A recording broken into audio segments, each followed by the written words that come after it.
हा फ्रॅक्चर होता इकडे आणि या पेशंटचा अजूनही फ्रॅक्चर आहे इथे कलमध्ये.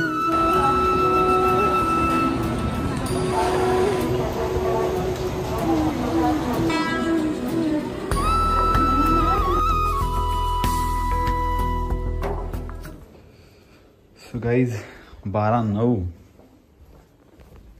आणि आज आपण परत आलो आपल्या अधिकारी हॉस्पिटलमध्ये. एक नवीन सकाळ घेऊन दुसरी केस घेऊन आलेलो आहे. आजची केस जी आहे ती छोटीशी केस आहे, म्हणजे 10 वर्षाचा बच्चू पेशंट आहे. त्या पेशंटचं वाटतं एक साईडची हड्डी तुटली आहे. त्याला आयदर एक टेन्शनल करतील नाहीतर प्लेटिंग करतील. 2 ऑप्शन ठेवलेत आम्ही सरांनी. सरांचा रात्री फोन आलेला. तर आज सकाळी 6 वाजता एक PFNची पण केस होती, पण ती मला पॉसिबल जमलं नाही. तर सरांनी PFNची केस केली सकाळीच आणि डायरेक्ट आलो आहे हॉस्पिटलमध्ये. डायरेक्ट शूट करतो आहे कारण की सकाळी मी जेव्हा आलो तेव्हा डायरेक्ट ऑफिसमधून घरातून ऑफिसमध्ये गेलो आणि ऑफिसमधून आलो इथे डायरेक्ट हॉस्पिटलमध्ये. आणि बाहेर फट्टे पाऊस पडतो आहे, तुम्हाला मी दाखवतो बाहेरचं वातावरण. आणि आता रात्रीचे सकाळचे रात्रीचे बोलतोय, सकाळचे वाजलेले 12:15. तर ब्लॉग सुरू करायच्या अगोदर मी प्रकाश गौड पुन्हा छोटासा ब्लॉग घेऊन आणि welcome to the hospital. Sir hi, आमच्या ओटीचे सर आहेत हे. अरे अरे आमच्या ओटीचे सर आहेत, इंचार्ज आहेत जगदीश सर. सर कैसे हो सर? मस्त आहे सर. आमच्या ओटीचे इंचार्ज आहेत जगदीश ब्रदर. तर आपल्याला ते खूप सहकार्य करतात शूट करताना. माझे जर तुम्ही शूट जेव्हा करतो, मी सर्जरीला असो बिझी आम्ही सगळेजण, तेव्हा ब्रदर इंचार्ज माझा मोबाईल घेऊन फोटो काढत असतो, व्हिडिओ काढत असतो. तर खूप सपोर्ट भेटतो मला इथून पण. तर आज केस करूया आणि बघूया आजचा दिवस. सो स्टेट बोललेत दुपारची 12 म्हणजे 1 वाजता बोललेत सर केस करायचे, पण बघूया आता कधी करतात केस. आपण बाहेरचं वातावरण बघूया जरा. चला या. सो गाईज हे बघा बाहेरचं वातावरण. फट्टे वा एकदम पाऊस पडतो इकडे आणि आपल्या बोरोली साईडला पाऊसच पडत नव्हता. आज सकाळी जर मी बघितलं निघालो तेव्हा पाऊस होता पडत आणि इथे पाऊस पडतोय बघा, खतरनाक पाऊस पडतोय. आणि आज सकाळी माझ्या बहिणीने मला सुरू करून फोन केलेला, व्हिडिओ कॉल केलेला. तर व्हिडिओ कॉल तिने केला तर त्याच्या घराच्या बाहेर इतका पाऊस पडतोय ना, तर घराच्या बाहेर पूर्ण बिल्डिंगच्या खाली पूर्ण असे ना पाणी भरले, पाणी जमा झालं. खतरनाक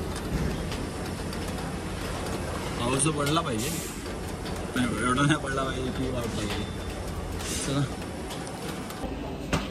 डाला नाही तुमने अभी तक.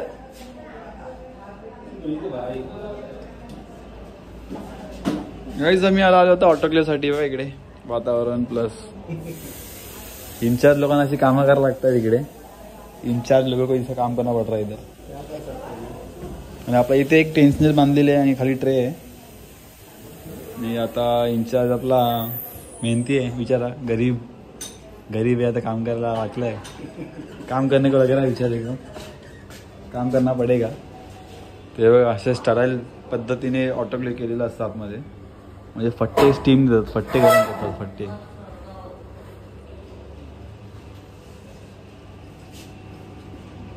आमचं गरम राहिलं ना. काही जवळ असं स्टराईलमध्ये तुम्हाला आश्रम सांगितलेलं मी विसरून गेलो. ही बघा अशी स्टिकिंग लावतात आणि जास्त स्टीम दिल्यानंतर ती स्टिकिंग बघा अशी होते, अशी ब्लॅकमध्ये तिची लाईन ब्लॅक होतात, म्हणजे प्रॉपर ते स्टराईल झालेलं आहे. असं ह्याच्यावरून आपल्याला कळतं की स्टराईल झालं आहे की नाही. ही बघा ही लाईन दिसते ना इकडे, आणि इथे या पद्धतीने करतात. काम करते भाऊ आपला आणि सवाजून झालेले आहेत कुठे. आणि आपण आता पेशंट घेतलेले आतमध्ये. सो गाईज आपला भाऊ इकडे काम करतोय. काय करतोय इकडे? मला काय करतोय काम? फालतू काम मध्ये सांगितले रोज पद्धत तिकडे जाऊन त्याची कपड्याची घडी करतो. बघा गाईज आपला ब्रदर आहे कॅथलॅबचा, त्याने बघा आता इकडे कपड्यांचे घडे आहे सगळं रेडी केलं. सीट वगैरे काय करत नाही. हे हेच काम आहेत. आई शपथ हे गेलं ना ब्लॉग मध्ये, ती मम्मीने बघितलं ना खतम आहे. मग बोलत बस रे का मग तिकडे जाऊन ही अशी कामं करा. आणि गाईज पेशंटला घेतलेला आतमध्ये, बच्चू पेशंट आहे 10 वर्षाचा. आणि आम्ही रेडी झालेलो आहे, सर पण आलेले आहेत. लेट झाला आहे थोडंफार पण फटाफट होईल केस. जाऊ आतमध्ये आणि आपला भाऊ तयार होतोय एकदम पद्धतशीर. कॅथलॅबचे इन्चार्ज आहेत कॅथलॅब ओटीचे. आता तयार झालेले आतमध्ये एंट्री मारतील बघा कशा प्रकारे. आता वाशप बिशप होतील काय. इथे घाण केलीस, इथे घाण केलीस चड्डीवरती घेऊन.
गाईज आता 3:19 झालेले आहेत आणि जस्ट आपली केस संपलेली आहे.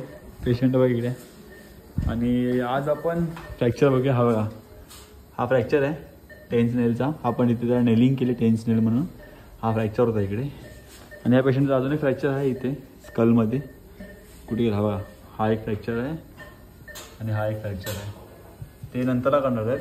आपलं फक्त हेच होतं टेन्स नेल आपण केलेली आहे जस्ट. तुम्ही यामध्ये बघितलं असाल. आणि सिस्टरांची खूप घाई कामं करायची. इथून आपण नेल केलेली आहे. इथून एंट्री केलेली आहे आपण आणि असं नेल टाकलेली आहे. सो चला आपण जाऊया आता ओटीला. बाय बाय बोलूया. Bye bye sister. Sister bye bye. आणि आमचे एकमेव मित्र सर आमचा गाईज आमचा रोहित ब्रदर ओटी स्टाफ आहे बघा.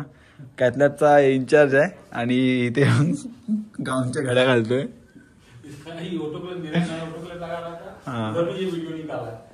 हे बघा हे असं काम करतोय. अशी कामं करायला लागतात तिकडे घड्या घालणं. काकी बघून घ्या तुमचा बघा काय काम करतोय. मी तुझ्या भावाला मेन्शन करेल ना इंस्टावरती का स्टोरी बिरी टाकेल. टाक. हा शाबाश शाबाश. हे बघा अशी स्टोरी. हे बघा अशी घडी घालायची. हे बघा सुंदर. तर तुम्हाला इथे किती वर्ष झाले तुम्ही अशी कपड्यांच्या घड्या घालतायत? खूप वर्ष झाली माझं. हो माय गॉड काय वातावरण झालंय छान सुंदर असं आभाळ. आणि आता जस्ट पाऊस पडून येऊन गेलाय आपल्या घरी म्हणजे आपल्या इथे बोरवली साईडला.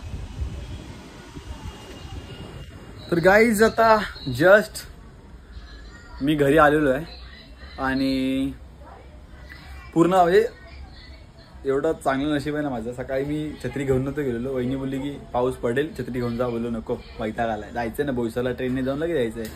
आणि बोईसरला मी बघितलं पाऊस फट्टे पडतोय. आणि बहिणीचा फोन आलेला मध्ये तिने व्हिडिओ कॉल केलेला. तर तिने व्हिडिओ पाठवली तिकडे पाणी फट्टे भरलं आहे. आणि आलो घरी केस वगैरे केली. केस केली, आलो घरी, जस्ट फ्रेश झालो आणि संध्याकाळचे 6:15 झालेत आणि ती केस केली टेन्शनलची आणि फटाफट घाईघाईत आपली ट्रेन पकडली, कारण की बोईसर साईडला आपल्याला घरी येण्यासाठी आहे ना बोरिवली साईडला टायमाने ट्रेन आहे, अर्धा एक तासाने. जर एक सुटली तर परत 1 तासाने थांबावं लागतं. मग त्यापेक्षा मी फटाफट ट्रेन पकडली, एंड वगैरे केला नाही ब्लॉग आणि घरी आलो, डायरेक्ट घरी आलो, थोडंसं फ्रेश झालो आहे आणि ब्लॉग एंड करतो आता. आणि तुम्हाला आपल्या ऑर्थो असिस्टंटचे ब्लॉग कसे वाटत आहेत, जर आवडत असतील तर कमेंट करा, लाईक पण करा आपल्या ब्लॉगसाठी, चॅनलला सबस्क्राईब पण करा आणि बघत राहा, असंच मला प्रोत्साहन देत राहा. तर आता ब्लॉग एंड करूया आणि भेटूया नेक्स्ट ब्लॉगमध्ये. तोपर्यंत बाय बाय.